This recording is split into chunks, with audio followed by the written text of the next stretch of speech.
Good morning. Welcome to Community Unitarian Universalist Church here in Plano, Texas. Such a wonderful music this morning. We're so glad you're here, Pam, with us. We're going to start listening to music pieces to the end. How about that? They're just too wonderful to stop short. My name is Reverend Dr. Aija Duelm. I am the minister of this congregation, and I am so glad to see all of you here joining us in person or joining us online.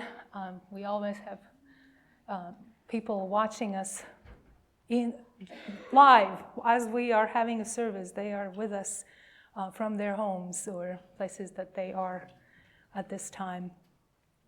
We are a church community. We come together, we worship together, we work on different things together. And if you look around, we are so diverse.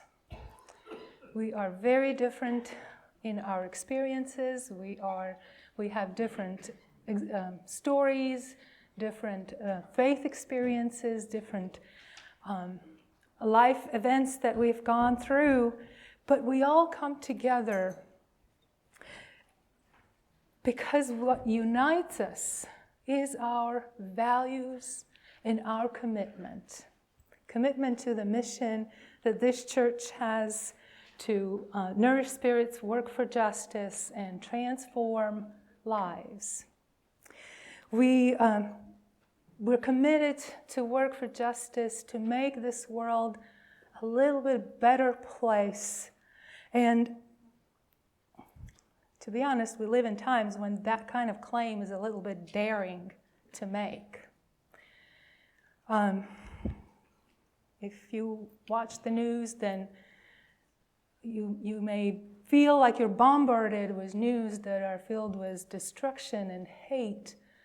But we all know that love is what can build up, can restore us, can heal us, can even unite us and bring together the divide that has been created. We know it, we believe in it with all our hearts, and we're committed to work for that. So we have a lot of work to do to bring love into this world. And because that work is so overwhelming, this last month we decided to have worship service in town hall to narrow down what will be our priorities as a congregation. I wish we could do it all, but unfortunately that's a little bit too much. So we narrowed down to 3 top things for this congregation: LGBTQ rights, reproductive justice, and protecting democracy are 3 big things that we as a congregation want to focus on, work deeply with,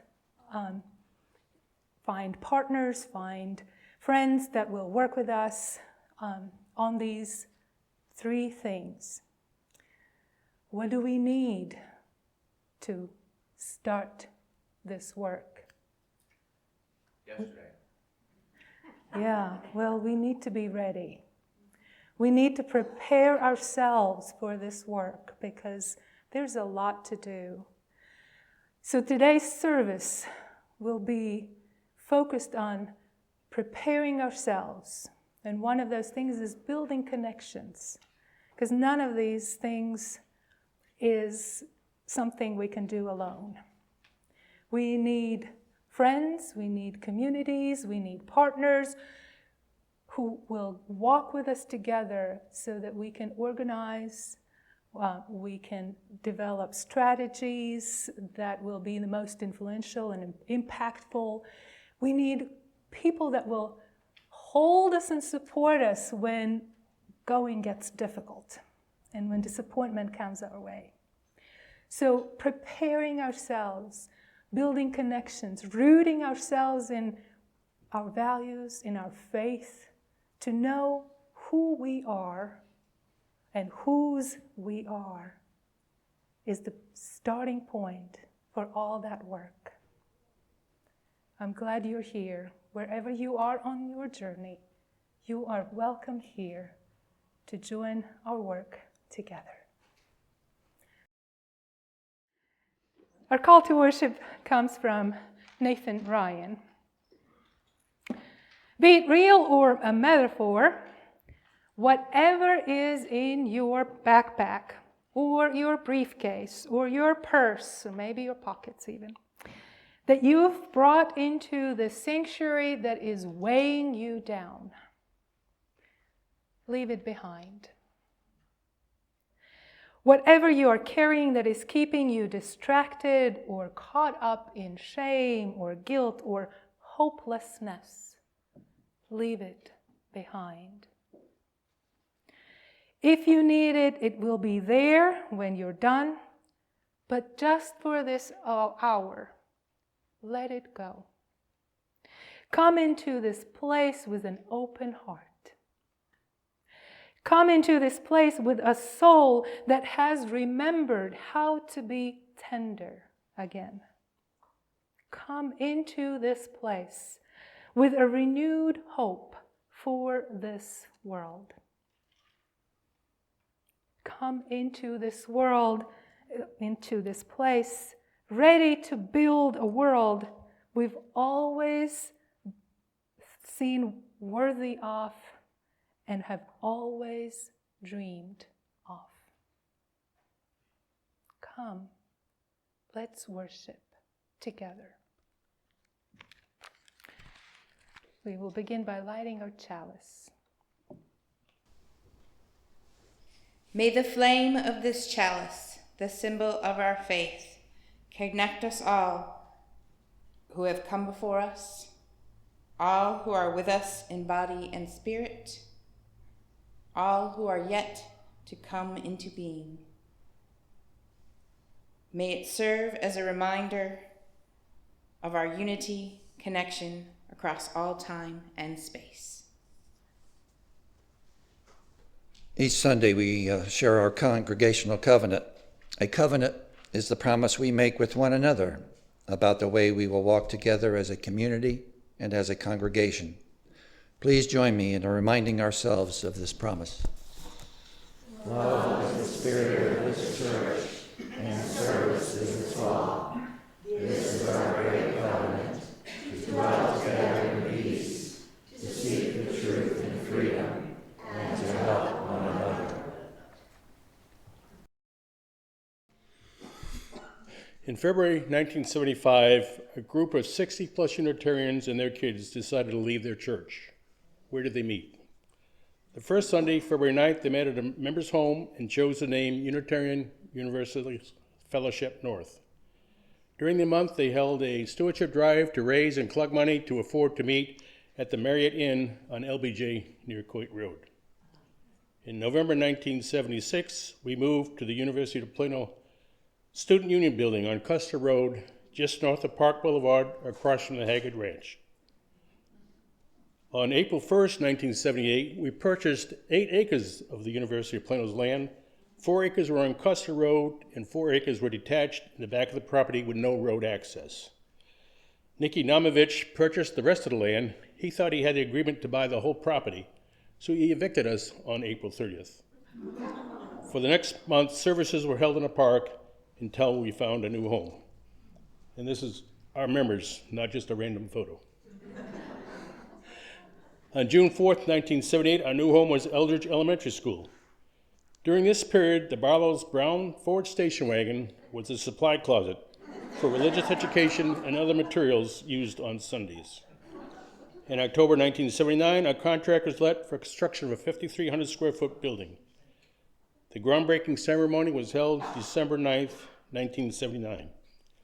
Construction went fast. The slab was completed in January, walls and roof in February, inside and gravel parking lot in April. The certificate of occupancy was received April 30th, and we moved in May. Wow. It was a tilt wall prefab type building, so it went pretty quick. First Sunday service held on September 14th. Dedication of new facilities was December 14th. In May, the parking lot was paved. After the parking lot was paved, members fenced in the back of the church to form and develop a playground. In the early 90s, we added a portable building out back for additional classrooms. In the mid-90s, we were busting at the seams. A congregational survey was done, and a committee was formed to investigate a new home. The committee recommended a shopping center west of us on Parker Road. It was rejected by the congregation. Ironically, Clint Burleson, our head negotiator, found this building was available the following Monday.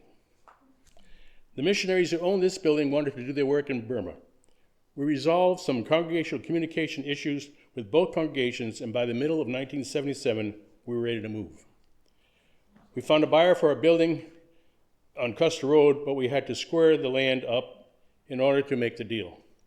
Clint worked 7 years negotiating with Nicky Namovich to swap the land to square us up on Custer Road. We owned this new parcel for 1 day. We bought this 11,000 square foot building, twice the size we had on Custer, in the fall of 1977. Renovations were needed on the south of the building. We also renovated a carport to make it into office space. When we went for the certificate of occupancy, we learned we needed to upgrade the building with a fire sprinkler system.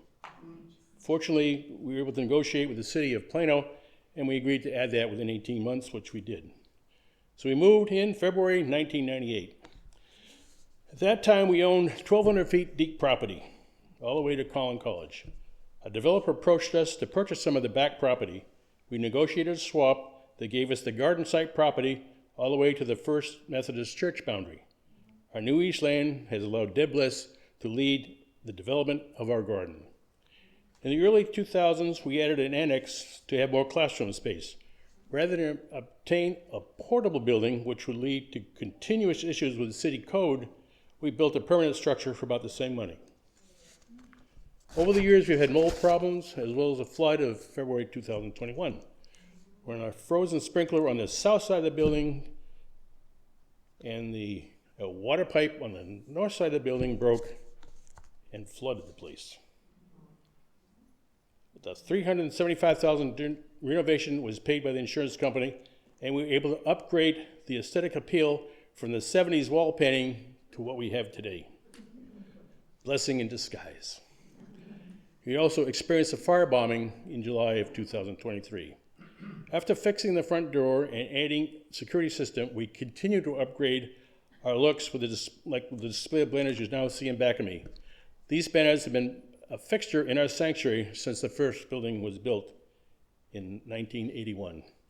We're still here, and we continue to be part of the community, nourishing spirits, working for justice, and transforming lives.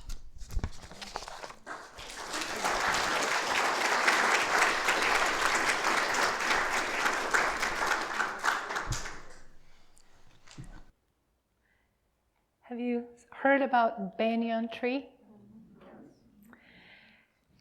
This picture is a banyan tree in India, near Kolkata. It is a fig tree that develops trunks from side roots. So it looks like it has many trunks.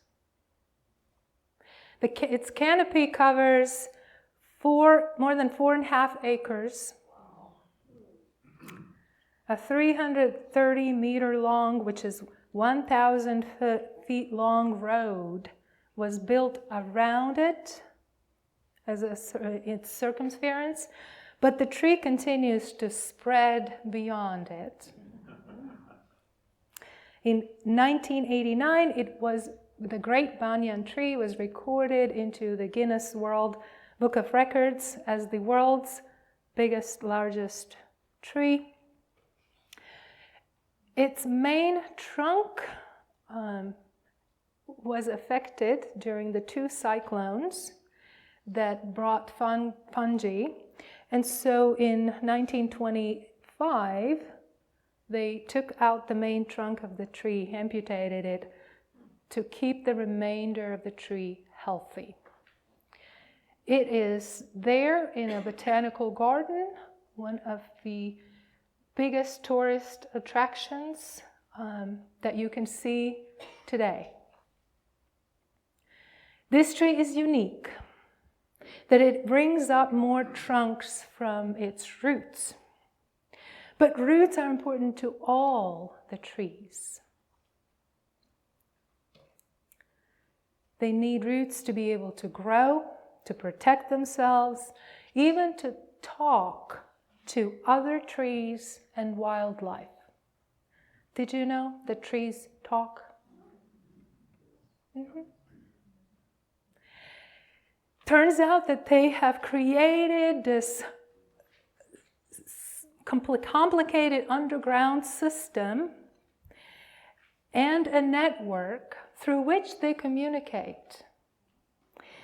They send distress signals about droughts, disease, insect attacks, and then other trees can alter their behavior when they receive those messages. The trees communicate via chemical, hormonal, electrical signals. Monica Gagliano at the University of Western Australia gathered evidence that some plants emit and detect sounds, crackling noises in the roots. The frequency is about 220 hertz, so as humans we cannot hear that. Trees communicate through air, through scent. Peter Wolleben, a German forester, writes his favorite story from sub-Saharan Africa, where a wide-crowned umbrella thorn acacia is an emblem tree, like a very important tree. When a giraffe starts to chew on its leaves, the tree notices that injury and starts to emit distress signal in a form of gas, ethylene gas. And when the neighboring acacias detect the gas, they start pumping tannins, which I'm assuming are some poisons, into leaves. And they are very harmful even to a big animal like a giraffe. It can kill it. Giraffes know that trees talk this way. So they browse the wind, and they would walk 100 yards further because sometimes the scent travels much slower than the giraffe can travel, so that they would eat from a tree that hasn't started yet to produce those. They know trees talk to one another. Since Darwin, people have thought that the environment, the animals, the plants, are kind of loners, disconnected from each other, and only the strongest one survives, weeding out the ones that are weaker. Now we know that there's scientific evidence that shows that it's actually contrary to this, that trees are communal. They form alliances with their species of their own, but also across the species with other plants and other wildlife around them. The trees have evolved to live a cooperative, interdependent way, in an interdependent way, maintained by communications, collective intelligence, kind of like an insect colony. And when you see a tree, you're drawn up to this crown or the beauty of the tree, its height and length. But what we often do not realize, that underground, there is so much going on that makes this tree alive and well. Why do trees share their resources and form alliances? You would wonder, maybe we would wonder, why shouldn't they be competing? I'm the strongest and I'm the biggest. I need more. For trees, it doesn't work to behave like resource-grabbing individuals.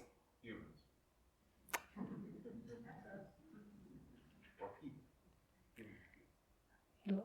Yeah. Because the tree knows that they will live the longest and reproduce most often in a healthy, stable forest. Their own well-being is at stake when others do not live well. That's an important thing to learn from trees. We too are healthiest and live longest and enjoy life the most when everyone else around us live well and are doing well.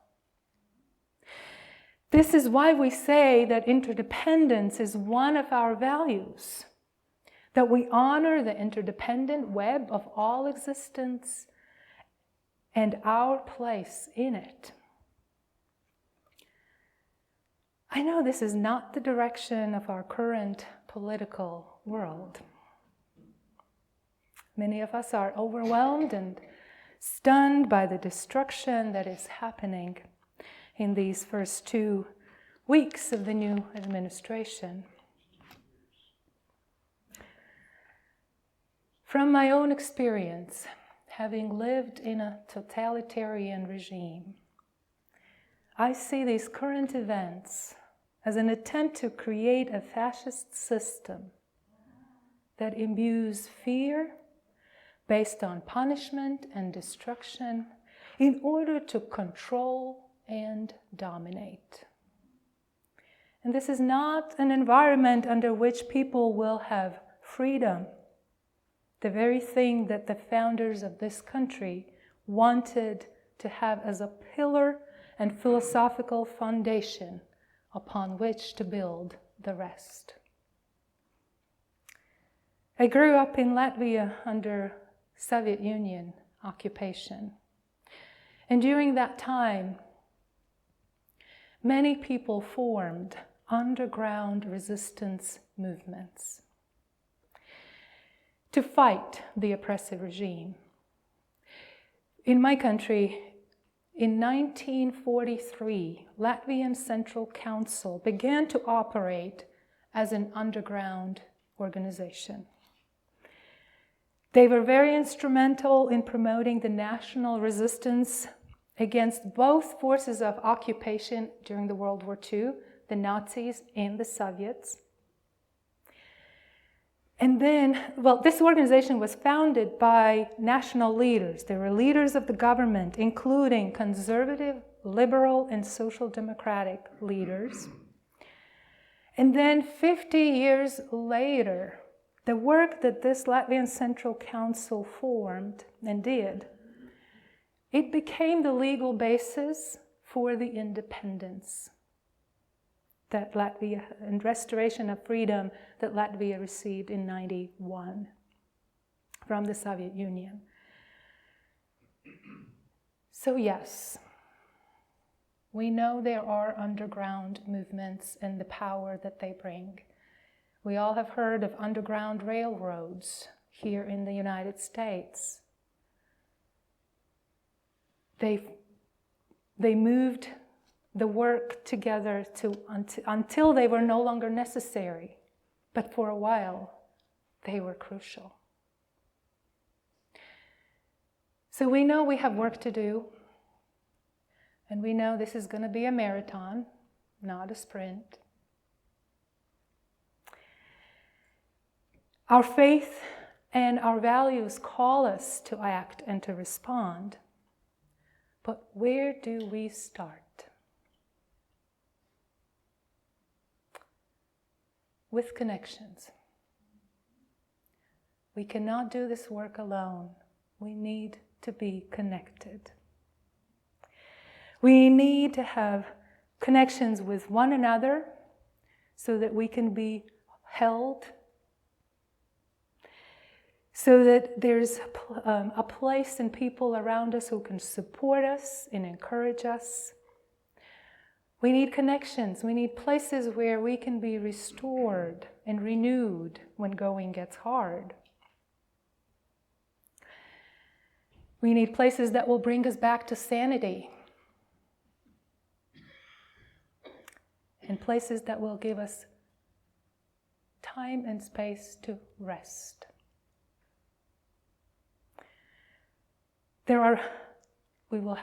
We need partners. Partners who bring different skills to the table, partners among you who are carefully reading every single executive order and directive so that we can craft a strategic response and organize instead of blindly shooting darts and acting with craziness almost with ourselves. So we need to get ready. And to get ready is to build connections, build a network of relationships, ground ourselves in this faith that it can sustain us. Marge Piercy in the reading reminds us that trees take their time to grow and to create their network underground. But it also applies to us. Connections are made slowly, she says, and sometimes they grow underground. You cannot always tell by looking at what is happening. More than half of a tree is spread out in the soil under your feet. I urge you not to underestimate the importance of laying the groundwork. This work that lies ahead of us is not an easy one. It will wear us down. It will bring pain and disappointment. We need a place where we can rest and restore ourselves and reconnect to what is important. This place here, this church, this community can be that place. It has been for many already. And today we welcomed new members among us. They joined us because they found community here. People who are caring, people who are committed to their faith and values, people who are courageous and wise in their work of justice. Our new members said that they want to be part of us and of what we do here. And today we celebrate the beginning of these new connections.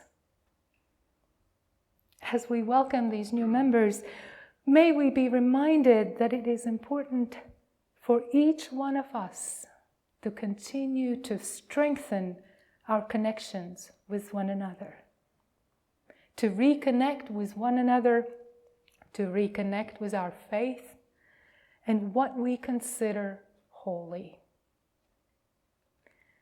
When we are grounded in our sense of who we are and whose we are, our hearts are in a holy place, and we are ready.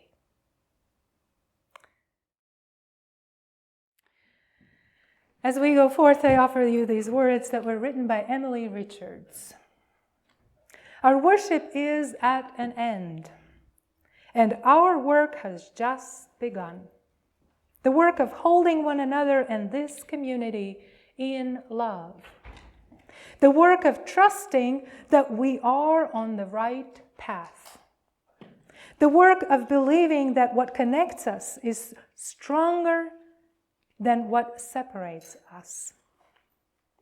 The work of engaging in that which makes us whole. The work of deeper understanding and commitment. The work of letting go of that which does not serve us. the work of radical inclusion, the work of collective liberation, the work of this beloved community. A beloved community of which we are all part.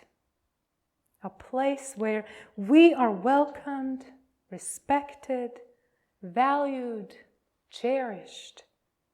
A place where we belong. Go in peace. Amen. And blessed be. And I'll see you next week to celebrate.